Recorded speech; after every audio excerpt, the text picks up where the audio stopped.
तो हेलो दोस्तों, welcome to इन्फ्रो सक्वियस। मैं हूं आपका दोस्त संकल्प और आज हम बात करने जा रहे हैं सोनम वांगचुक अरेस्ट केस के बारे में। तो हम सबको ही पता है सोनम वांगचुक लद्दाख के रहने वाले हैं। सोनम वांगचुक जिन्होंने 3 इडियट के मेन कैरेक्टर फुनसुक वांगडू को इंस्पायर करा था, लेकिन अब वही इंसान नेशनल सिक्योरिटी एक्ट के तहत अरेस्ट करे जा चुके हैं। क्या हुआ था ऐसा लद्दाख में जिसकी वजह से उनको एक टेररिस्ट बोला जा रहा है, और क्या ये पॉलिटिक्स का गेम है? तो चलिए पूरी तरह से इस केस को समझते हैं। सोनम वांगचुक एक इंजीनियर, एजुकेटर, रिफॉर्मर एंड एक एनवायरमेंटलिस्ट हैं जो लद्दाख के टफ डेजर्ट एरियाज में लोगों के लिए इनोवेशन करते हैं, जैसे आइस स्टूपर्स जहां वो पानी कंजर्व कर सकें। उन्होंने सेकमॉल नाम का एक इंस्टीट्यूशन बनाया जो कि वहाँ के बच्चों को नॉर्मल जो ऐसे school level education plus higher education provide कर। उनका फोकस हमेशा से ही यह रहा है कि लद्दाख के लोगों को उन्हें डिसीजंस लेने का अधिकार मिले। लेकिन 2019 के बाद जम्मू एंड कश्मीर को स्पेशल स्टेटस से हटा के यूनियन टेरिटरी बनाया गया। तब से लद्दाख के लोग 6th शेड्यूल स्टेटहुड की डिमांड कर रहे हैं। इसी मूवमेंट का चेहरा बने सोनम वांगचुक। सितंबर 2025 में सोनम वांगचुक ने 15 दिन का एक हंगर स्ट्राइक करा, डिमांड करते हुए कि लद्दाख को कॉन्स्टिट्यूशनल प्रोटेक्शन मिलना चाहिए। इनिशियली सब कुछ ही पीसफुल था, लेकिन 24 सितंबर को सिचुएशन बहुत बिगड़ गई। कुछ लोग बहुत वायलेंट हो गए। बीजेपी ऑफिस एंड कुछ गवर्नमेंट ऑफिसर्स को जला डाला उन्होंने। इसको देखते हुए पुलिस ने फायरिंग करी और रिपोर्ट्स एंड कुछ डिटेल्स के हिसाब से टोटल में 4 लोग मारे गए। उसके बाद कर्फ्यू लग गया, इंटरनेट वहां का बंद कर दिया गया और बहुत से प्रोटेस्टर्स को अरेस्ट कर लिया गया। सरकार का कहना था कि वांगचुक के स्पीचेस ने लोगों को प्रोवोक करा। उन्होंने अरब स्प्रिंग जैसे वर्ड्स का उपयोग करा एंड सिचुएशन को बहुत अनरेस्ट बना दिया। सितंबर 26 को वांगचुक जब एक प्रेस कॉन्फ्रेंस के लिए जा रहे थे, तब ही उसी समय पुलिस ने उनको अरेस्ट कर लिया और फिर उन्हें जोधपुर जेल राजस्थान भेज दिया गया, जो कि लद्दाख से हजारों किलोमीटर। उन पे लगाए गए हैं NSA नेशनल सिक्योरिटी एक्ट के चार्जेस, जिसमें बिना किसी ट्रायल के भी इंसान को पूरे 1 साल के लिए अरेस्ट करा जा सकता है। पुलिस का ये भी क्लेम है कि उनके मूवमेंट्स में फॉरेन लिंक्स भी मिले हैं। एक पाकिस्तानी एजेंट भी पकड़ा गया और कुछ FCRA जो कि फॉरेन फंडिंग है उनके वायलेशंस भी उनके NGO पे लगाए गए। उनके NGO और उनके इंस्टीट्यूट सेकमॉल दोनों का ही लाइसेंस रद्द कर दिया गया है।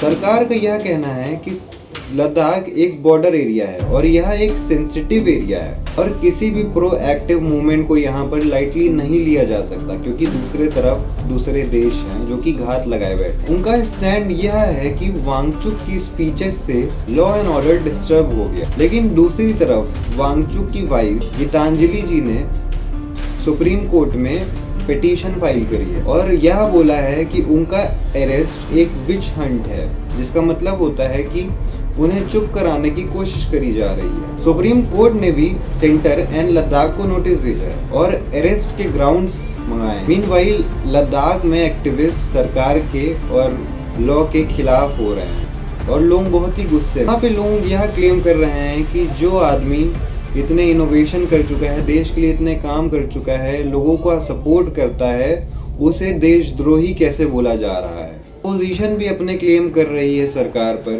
कि ये जो अरेस्ट है ये बेबुनियाद अरेस्ट है और ये एक डिक्टेटरशिप है।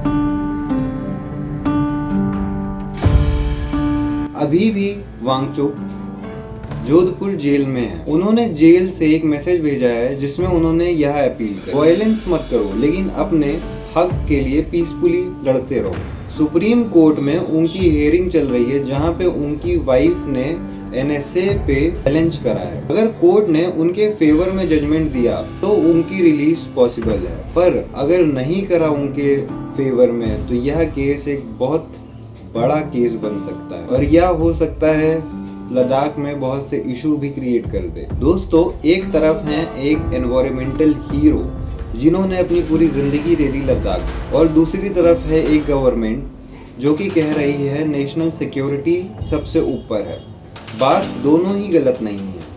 नेशनल सिक्योरिटी सबसे ऊपर है, ये बात बिल्कुल सही है, क्योंकि बगल में चाइना है जो कि बिल्कुल घात लगाए बैठा है कि कभी भी कोई भी गलती हो और वह मौके का फ़ायदा उठा ले। उन पर NSA लगा देना एक सॉल्यूशन नहीं है, या NSA लगा देने का कोई सेंस नहीं बनता है।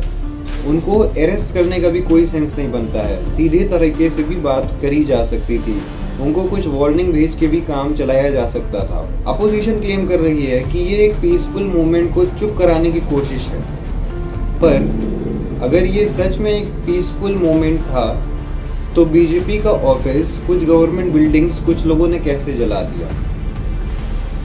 तो ये तो एक दो तरफी चीज़ें हैं कि चीज़ें दोनों तरफ से ही हो रखी हैं। तो इस वीडियो को यहीं पर एंड करते हैं। मैं कंक्लूजन आपके ऊपर छोड़ता हूँ। हो सकता है आपको वांगचुक सही लगे, हो सकता है आपको सरकार सही लगे। मुझे इस जगह पर न्यूट्रल रहना होगा, क्योंकि मुझे दोनों ही गलत लग रहे हैं, या कह सकते हैं दोनों ही अपनी अपनी जगह पर सही लग रहे हैं। वॉयलेंस पे वांगचुक जी की कोई गलती नहीं थी, पर उस जगह पे वॉयलेंस होना अपने देश के लिए बहुत बड़ी दिक्कत भी हो सकता है। तो इस जगह पर दोनों ही गलत भी हैं और दोनों ही सही भी हैं। तो मैं हूं आपका दोस्त संकल्प, और ये है इन्फोसक VS। आप जुड़े रहिए हमसे ऐसे ही और भी टॉपिक्स पे वीडियोस देखने के लिए, और मुझे कमेंट करके ज़रूर बताइए कि आप किसकी तरफ हैं इस समय, लद्दाख और लद्दाख के लोगों की तरफ या सरकार की तरफ। तो चलिए ख़त्म करते हैं। I'll meet you in the next video. Till then, goodbye, be happy. और हाँ, अगर वीडियो अच्छी लगी हो तो लाइक करें, सब्सक्राइब करें और बेल आइकन वाला ज़रूर दबा दें, ताकि आपको मेरी नेक्स्ट वीडियोस मिलती रहे।